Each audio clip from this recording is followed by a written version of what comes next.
Assalamualaikum warahmatullahi wabarakatuh. Perkenalkan, nama saya Alifa Putri Adhania dengan NIM 877987273. Saya berasal dari Universitas Terbuka dari Salut Purwoharjo, UPBJJ Jember. Dan di sini saya mendapatkan tugas 3 dari filsafat ilmu. Dan topik kali ini yaitu membahas tentang pilar-pilar pendidikan dan relevansinya di era digital. Kita mulai ya. Pendidikan dapat diibaratkan sebagai sebuah bangunan besar yang menaungi kehidupan bangsa. Dalam konteks ini, pilar pendidikan diartikan sebagai utama atau tiang penyangga yang kokoh. Tanpa pilar yang kuat dan benar, bangunan pendidikan akan mudah goyah, miring, atau bahkan runtuh ketika menghadapi perubahan zaman dan tantangan yang datang. Pilar inilah yang menjadi pedoman arah nilai tujuan kita mendidik generasi penerus. Yang pertama, kita akan membahas tentang prinsip dasar pendidikan Ki Hajar Dewantara. Di Indonesia, kita memiliki pilar pendidikan yang sangat luhur dan mendalam maknanya, yang dirumuskan oleh Bapak Pendidikan Nasional Ki Hajar Dewantara yang dikenal dengan 3 semboyan pendidikan. Apa saja itu 3 pendidikan yaitu?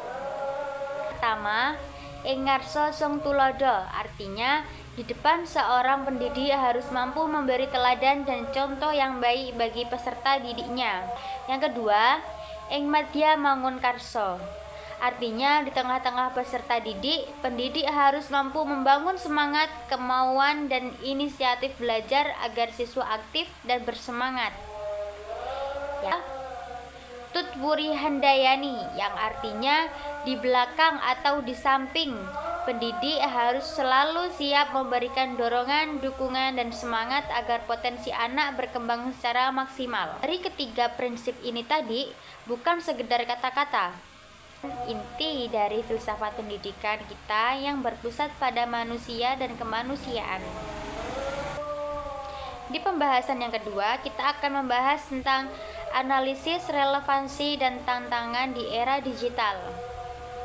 Kini kita hidup di era digital di mana teknologi berkembang sangat pesat. Apakah pilar-pilar ini masih relevan? Jawaban dari saya sangat relevan. Namun penerapannya mengalami pergeseran makna dan tantangan baru. Mari kita bedah satu persatu dengan contohnya. Dan sekarang kita bedah satu-satu dengan contoh yang nyata. Dulu teladan ditunjukkan saat bertatap muka di kelas. Sekarang di era digital, teladan guru dan orang tua terlihat dari cara mereka menggunakan gawai, cara berkomunikasi di media sosial, dan cara menyaring informasinya. Jika guru mengajarkan kejujuran tetapi sering menyebarkan berita bohong atau ujaran kebencian di WhatsApp, maka ajaran itu tidak akan dipercaya oleh siswanya. Yang kedua, ing madya mangun karso.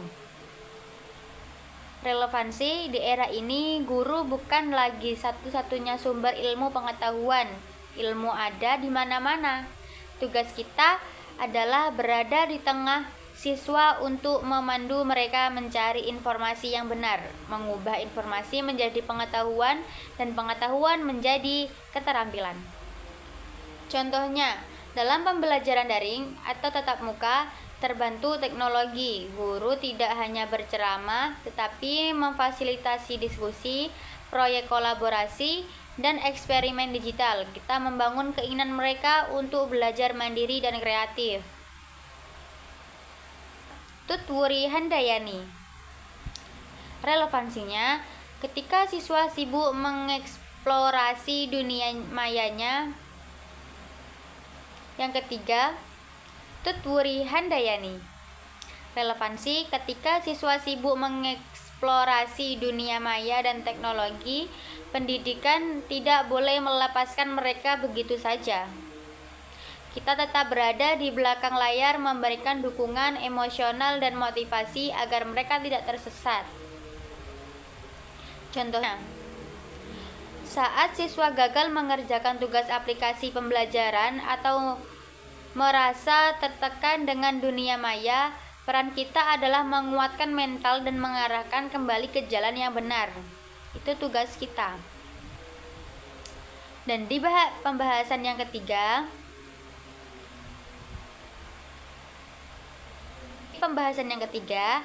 kita akan membahas tentang refleksi menjawab persoalan pendidikan saat ini. Persoalan pendidikan nasional kita saat ini sangat beragam, mulai dari rendahnya literasi digital, lunturnya karakter dan sopan santun, hingga kesenjangan kualitas pembelajaran. Kita menyadari bahwa teknologi adalah alat, bukan tujuan. Justru dengan kembali pada pilar Ki Hajar Dewantara, persoalan-persoalan tersebut bisa dijawab. Nah, dengan teladan kita mengatasi masalah penyalahgunaan teknologi. Yang kedua, dengan membangun kemauan, kita mengatasi terendahnya minat belajar dan kreativitas. Yang ketiga, dengan dorongan, kita mengatasi ketimpangan dan meningkatkan kepercayaan dari siswa.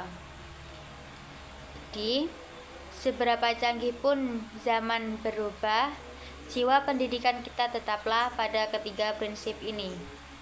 Teknologi mendukung, tetapi pilar inilah yang menuntun arahnya. Demikian presentasi dari saya singkat mengenai relevansi pilar pendidikan di era digital. Terima kasih. Assalamualaikum warahmatullahi wabarakatuh. I just had to let you know you're